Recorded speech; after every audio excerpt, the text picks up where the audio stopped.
En la hora de la verdad y con el patrocinio del Banco Popular, siempre se puede, somos Grupo Aval, llega el editorial de Fernando Londoño.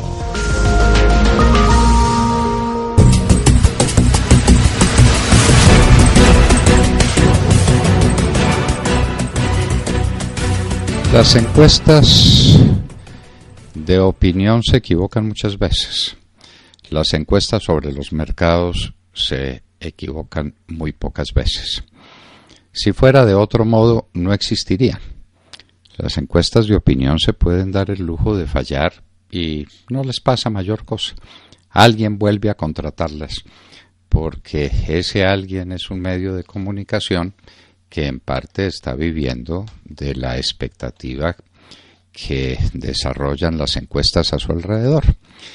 Esas encuestas que consultan el parecer de la gente, no sobre temas que se refieren a la favorabilidad de un candidato o a la favorabilidad de otro y la intención de voto aquí o la intención de voto allá, sino sobre lo que la gente piensa y siente y en lo que no ve comprometido para nada ni su seguridad ni sus ideas políticas, sino que simplemente expresan espontáneamente el sentir de las personas.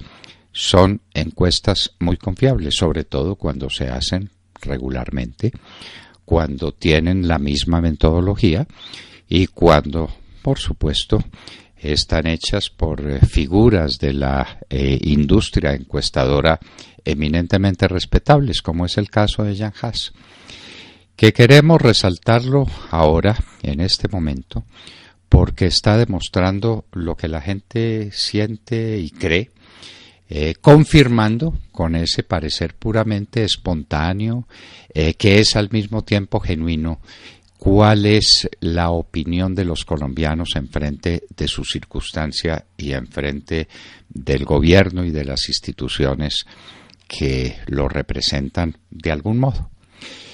La última encuesta de Jan Haas da como resultado en materia de opinión favorable del presidente de la República una que es sencillamente dramática. Decían los americanos y los encuestadores americanos que la situación del presidente Trump frente a la opinión pública es insostenible, porque tenía el 36% de favorabilidad y que ese es el índice de favorabilidad más bajo que había tenido ningún presidente de los Estados Unidos en muchísimo tiempo, y que eso representaba una situación de ingobernabilidad. Pues habrá que decirle a esos encuestadores que nos expliquen cómo se puede gobernar con el 16% de favorabilidad, que es el que tiene el presidente y su gobierno, porque el Consejo de Ministros o los ministros del despacho tienen exactamente la misma cifra de favorabilidad, es decir, de desfavorabilidad y de condena a una gestión, 16%. Los presidentes tienen alrededor suyo unos paniaguaos. El presupuesto nacional es una parte fundamental del conjunto de la economía y el presupuesto tiene una gran cantidad de adictos y de adherentes, que es mucho más que el 16% de la población en una economía intervencionista, en una economía macrocefálica desde el punto de vista de la organización gubernamental. Entonces, quiere decir que ni siquiera los válidos del régimen, ni siquiera los contratistas, ni siquiera los empleados públicos están en favor del gobierno que les da de comer o que les da de robar. 16%.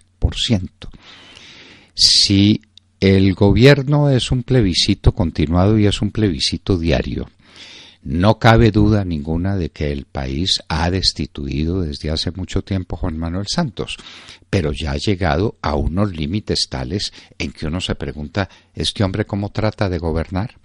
Al mismo tiempo que sigue desplegando, uno no sabe cómo ni de dónde, un aparato publicitario descomunal. Ustedes pueden tomar cualquier canal de televisión y ver en los espacios AAA una cantidad de propaganda oficial descomunal. por lo que hacen y por lo que no hacen. Una tarabita que lleva caña, las cosas más elementales, una persona, un niño que va a la escuela o que no va a la escuela, y eso se convierte todo en un hecho publicitario que estamos pagando entre todos los colombianos. A ese 16% de favorabilidad del Santos estamos contribuyendo todos con nuestro bolsillo, y eso de ninguna manera parece justo ni legítimo. El presidente le habla a los colombianos cada que puede, y es que para levantar la moral pública y para levantar el optimismo. Y el optimismo sigue y se refrenda ahora en esta encuesta de Jean Haas en unas proporciones dramáticas. ¿Cómo puede vivir un país en este estado de desolación, de amargura, de tristeza, de melancolía? Es que no hay nada que exalte el corazón de los colombianos, que lo haga vibrar más rápidamente. No hay nada, porque no hay una noticia positiva por ninguna parte. Si es de la salud, la gente se queja de las colas interminables, de las atenciones deficientes, de los problemas que la salud tiene. Si es en materia de educación, los padres de los niños, los padres más pobres de los niños que están en edad escolar, ven cómo a sus hijos los sueltan del colegio a las 12 del día o a la 1 de la tarde para que en adelante los eduquen las pandillas y las ollas. Y eso les duele infinitamente, y saben que les están dando una educación de menor calidad que la que pueden pagarse los niños que asisten a los colegios privados. Y eso les mortifica infinitamente. La gente que trabaja ve que el Estado no es su amigo, sino su contradictor.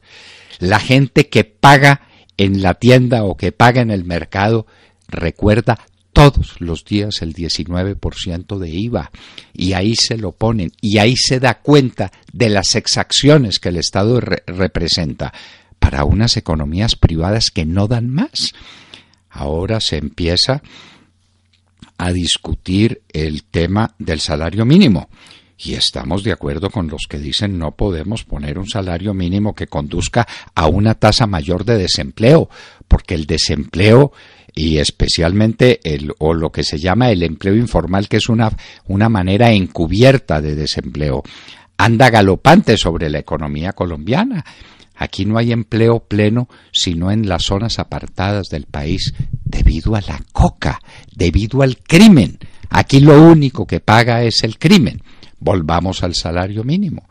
Se va a discutir entonces el salario mínimo, y se está hablando que aparte de una inflación del 4%, 3.9, 3.99% para que el Banco de la República pueda decir que la tasa de inflación está dentro de su rango meta, y para que se llene entonces de orgullo.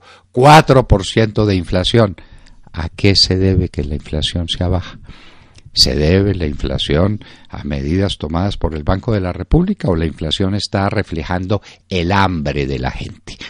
Si no hay demanda, pues obviamente que los precios no pueden subir. Los comerciantes tienen que bajar los precios o mantener unos inventarios ruinosos. Los industriales no pueden subir los precios, porque si suben los precios no pueden vender y tienen que cerrar la fábrica más rápidamente de lo que la cierran. ¿Esa inflación es una inflación genuina debida a un buen manejo monetario, o es una inflación que está afincada en un problema de inexistencia de demanda? 3.9% de inflación, y el gobierno se llena de orgullo y entonces dice estamos dentro del rango meta, la baja inflación es una magnífica noticia para los hogares que pagan al mismo tiempo el 19% de IVA, hogares que están sometidas a las exacciones que le impone el fisco por todas partes.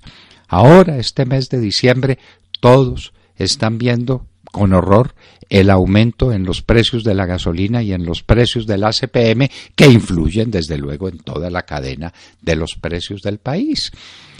¿Qué es lo que está pasando en Colombia? A la gente se lo pregunta Jean Haas también, y contesta, y dice: la corrupción nos devoró. muchos colombianos tal vez no tengan la capacidad de desarrollo crítico que tenemos nosotros cuando cuantificamos eso y recordamos cuál es el endeudamiento en que nos metió este gobierno, ni cuál ha sido el costo de perder miserablemente una bonanza petrolera porque se la robaron. Pero la gente tiene la intuición. No hay nada más dispuesto no hay mejor bisturí sobre la realidad que la intuición del ciudadano medio. Y el ciudadano medio siente que le robaron el país, se lo robaron. Y pregúntenle entonces, ¿cuáles son los niveles de corrupción? Y con eso responde al cartel de la toga en la Corte Suprema de Justicia, al desfile de los altos funcionarios del Estado hacia la cárcel. La cárcel de La Picota tiene unos pabellones destinados a funcionarios públicos y nos parece que ya no le caben visitantes, más los que vienen. La gente se sorprende y se sorprende con horror de la fortuna insolente del presidente de la República y que la tenga en paraísos fiscales. Y a la gente esa noticia le llega y la gente se pregunta lo que no quiere preguntarse los investigadores de criminalística. ¿Quién se robó 480 millones de dólares situándose en Luxemburgo para comprar y después volver a vender unas acciones de la empresa de energía nacional en una compañía transportadora de gas? A la gente eso le llega. Eso no es posible. Que termine en un engaño y que termine encubriéndose la historia. ¿Quién compró Isagen? ¿Qué está pasando con Electricaribe? ¿Qué está pasando con las deudas que dejó detrás de sí Saludcop y que dejó tras de sí Cafesalud? ¿Y eso a quién pudo beneficiar? ¿Y lo que pasó con Caprecom? La gente palpa, la gente intuye y dice, nos están robando. Y como nos están robando y no tenemos medio para defendernos, estamos tristes, infinitamente tristes hasta la muerte, diríamos recordando al poeta. La encuesta de Jean Haas nos revela un estado de alma de la nación. La encuesta de Jean Haas nos dice que tenemos un gobierno que no gobierna y que no puede gobernar, que no le alcanza sino para robar. La gente se siente en un ambiente donde no hay empleos, donde no hay optimismo, donde no hay nuevas empresas, porque además no se pueden fundar con una carga tributaria del 70%, que en últimas todo el mundo lo siente porque a todo el mundo agobia. Esa es la realidad de los colombianos. Y nos preguntamos entonces, como en el viejo cuento mexicano, ¿quién podrá defendernos? ¿Dónde es que está apareciendo una gran propuesta nacional? Hay muchos que dicen, hay que bajar los impuestos. Claro, hay que bajar los impuestos. ¿Cuántos dicen que hay que bajar los gastos del Estado? ¿Y en qué medida? ¿Y dónde hacer los recortes? A eso no se atreven. ¿Y cómo bajo los impuestos si no bajo los costos del Estado? ¿Y cómo diseño una política macroeconómica si no es sobre la base de una grande austeridad, pero al mismo tiempo de un gran motor de desarrollo? ¿Cómo devuelvo confianza? ¿Cómo devuelvo a los colombianos la alegría de vivir?